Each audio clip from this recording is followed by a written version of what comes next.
Halo gengs, gimana kabarnya? Sehat-sehat terus ya? Kita mau bahas sejarah Pulau Sulawesi yang mungkin kamu belum tahu nih. Yuk langsung aja kita bahas.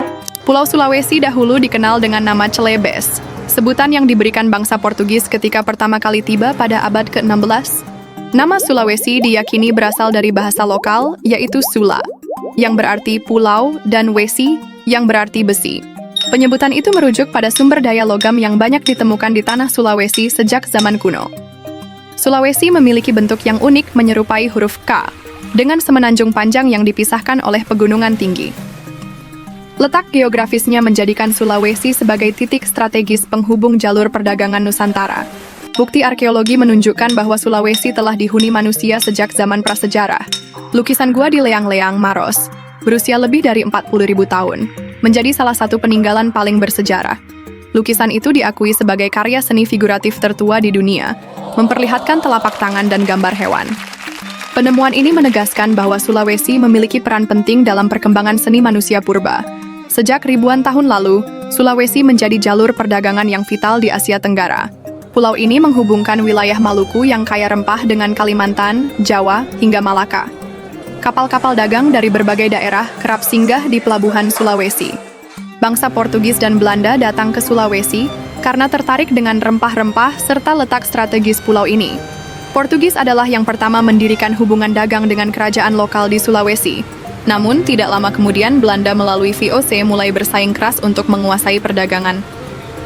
Pada abad ke-16 dan 17, kerajaan besar di Sulawesi mulai muncul dengan pengaruh yang luas. Kerajaan Gowatalo di Makassar menjadi pusat perdagangan internasional yang terkenal pada masa itu. Kerajaan ini membangun pelabuhan besar bernama Somba Opu. Somba Opu menjadi tempat berkumpulnya pedagang dari Nusantara, Arab, India, hingga Eropa. Makassar berkembang menjadi kota kosmopolitan dengan perdagangan maritim yang maju. Kekuatan maritim Gowatalo membuatnya disegani oleh kerajaan lain di Nusantara. Namun, VOC berusaha menguasai jalur perdagangan di Sulawesi untuk memonopoli rempah-rempah. Hal ini memicu pecahnya Perang Makassar yang berlangsung antara 1666 hingga 1669. Sultan Hasanuddin dari Gowa tampil sebagai tokoh utama perlawanan terhadap VOC. Ia dijuluki ayam jantan dari timur karena keberaniannya yang melegenda. Walaupun akhirnya Gowa kalah, perlawanan Hasanuddin dikenang sepanjang sejarah. Kekalahan Gowa membuka jalan bagi VOC memperluas kekuasaan di Sulawesi. Namun, rakyat Sulawesi tidak pernah sepenuhnya tunduk pada kolonial Belanda. Di bagian utara Sulawesi, wilayah Minahasa punya sejarah interaksi panjang dengan Spanyol dan Belanda. Spanyol sempat berkuasa sebelum akhirnya Belanda mengambil alih dominasi. Penyebaran agama Kristen di Minahasa menjadi salah satu warisan kolonialisme Eropa. Di wilayah Sulawesi Tengah dan Tenggara, kerajaan lokal juga berkembang pesat. Kesultanan Buton menjadi pusat pemerintahan dan perdagangan penting di Sulawesi Tenggara. Sementara itu, Kerajaan Luwu memiliki peran besar dalam penyebaran budaya Bugis. Kerajaan Bon juga sangat berpengaruh di Sulawesi Selatan. Di bawah kepemimpinan Arung Palaka, Bone pernah menjadi sekutu VOC. Arung Palaka membantu Belanda dalam menjatuhkan Kerajaan Gowa. Namun aliansi ini menimbulkan luka mendalam dalam sejarah Sulawesi. Masyarakat Sulawesi terdiri dari banyak suku dengan kebudayaan unik.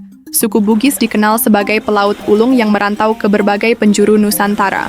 Tradisi pelayaran Bugis Makassar menjadikan mereka berperan penting dalam jaringan perdagangan laut. Suku Makassar terkenal dengan keberanian dan kekuatan militernya. Suku Mandar memiliki tradisi maritim yang kuat, terutama dalam pembuatan perahu. Di Pegunungan Toraja berkembang budaya pemakaman megah dengan rumah adat tongkonan. Upacara pemakaman Toraja dikenal hingga mancanegara karena keunikannya. Di Sulawesi Utara, suku Minahasa memiliki tradisi yang kaya dan kuat dengan pengaruh Kristen. Di Sulawesi Tenggara, suku Buton memiliki sejarah panjang sebagai masyarakat maritim. Setiap suku di Sulawesi memiliki bahasa, adat, dan seni yang berbeda-beda. Keragaman ini menjadikan Sulawesi sebagai pulau dengan budaya yang luar biasa kaya. Pada era kolonial, Belanda memanfaatkan hasil bumi Sulawesi untuk kepentingan mereka.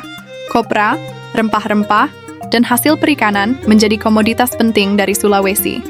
Rakyat Sulawesi kerap dipaksa bekerja demi kepentingan kolonial. Namun, semangat perlawanan terus tumbuh di berbagai daerah. Setelah proklamasi 1945, rakyat Sulawesi ikut berjuang mempertahankan kemerdekaan. Sulawesi menjadi salah satu basis penting perjuangan di Indonesia Timur.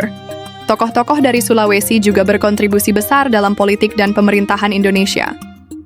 Setelah kemerdekaan, wilayah Sulawesi mengalami pembagian administratif. Kini Sulawesi terdiri dari 6 provinsi besar dengan keunikannya masing-masing. Sulawesi Utara terkenal dengan keindahan Laut Bunaken dan budaya Minahasa. Sulawesi Tengah dikenal dengan Danau Poso dan keberagaman budayanya. Sulawesi Selatan kaya sejarah Kerajaan Bugis Makassar serta kuliner khas.